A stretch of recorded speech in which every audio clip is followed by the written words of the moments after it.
And that means we can't have any hope for this system. But we can have absolute hope in each other and for each other. That even no matter what happens, we all have the ability to act. And we don't have to blame ourselves if we think I've acted badly before, I've been frozen in the spotlight. You don't know what moments are going to mean things. You don't know when the aperture of action opens. None of us can do that. All we can do is try to be ready for it. And that means cleansing ourselves of pointless guilt. Cleansing ourselves of the neurotic need to be righteous. And filling instead with some sense of a we have to essentially fundamentally have faith in ourselves.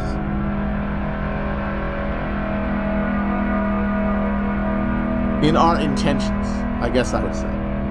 We have to have faith in our intentions. And when I say our, not each other's, I mean our individually. Like, you personally have to accept your own good intentions.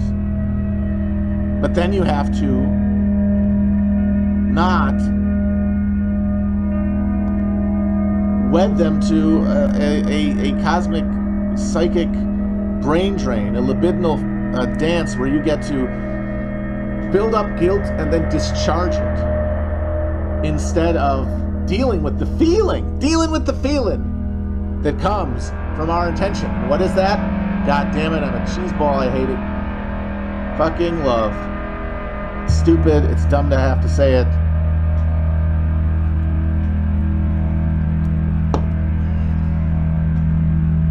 It feels cringe. They've made it so that the only way to really express the four-dimensionality, the real fourth dimensional aspect of life that affects us all and that we can recognize and we can articulate, but we are just not programmed to. We are pushed away from it every moment.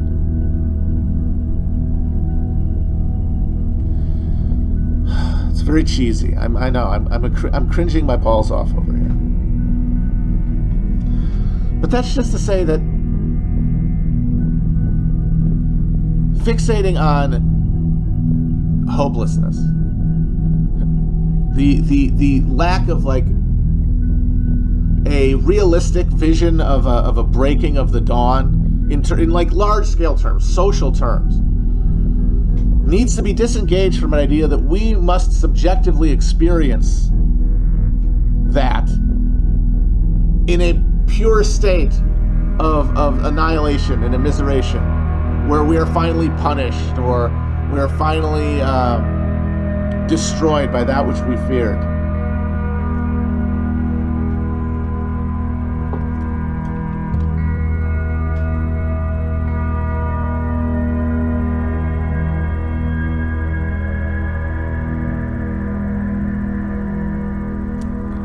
Because I think if you really begin from that premise, so many of the little like sadomasochistic whips that can just get snapped on you to like keep you away from like a clear understanding of like where you are in the world and like what surrounds you is that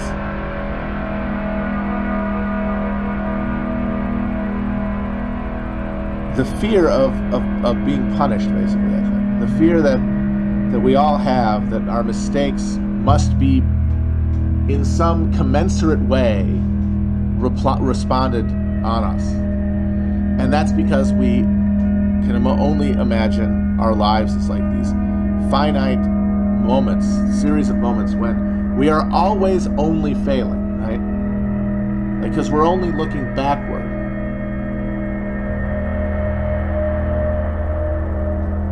Like we're always, when we're not in very specific moments of like very concentrated action, we are in our past.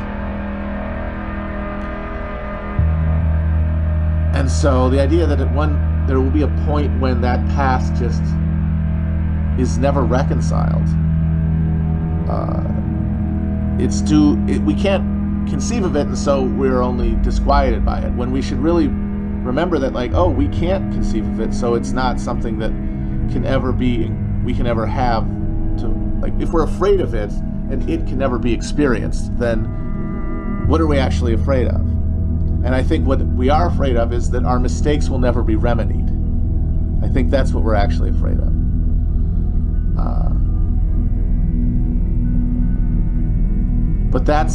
But the mistakes only have proximate ramifications. They only exist because they have been given meaning by your experience of them. But once that track is gone, the consequences also disappear. So there is no need to fear judgment, other than your own judgment of what you've done, because I think what we all fear is that we will get to a point when we understand what really mattered, then we looked at what we actually did and have a moment, a fucking Rod Serling ass ironic punishment moment of realizing, oh my God, what did I do? And then just going out, ending with like that eternal scream against like what could have been. But again, that's only if you have to like be forced to live eternally with the failures. But I think you live eternally with the fucking experiences, the real connected experiences of love that you had. That's what actually endures. That's what actually persists after action has ended. That's the residue that actually lives on. And so mistakes will always be redeemed. And people say you can't believe that because then why wouldn't you want to do evil to people? But if you really believe that, then you would never have any need, any desire to do evil to people. Why would you ever seek to do evil to someone? You know where it ends up.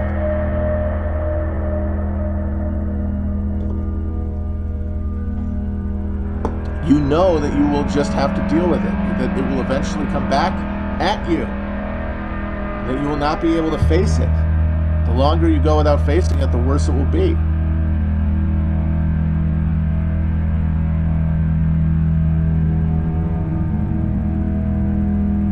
Because we can't control the future, which means that some of our actions are morally neutral, no matter what we do. But the love is not. That comes from actions within specific moments that reflect higher states of consciousness, that persist, that ring throughout the universe. All right, this is getting very, very Space Cadet. Sorry, guys.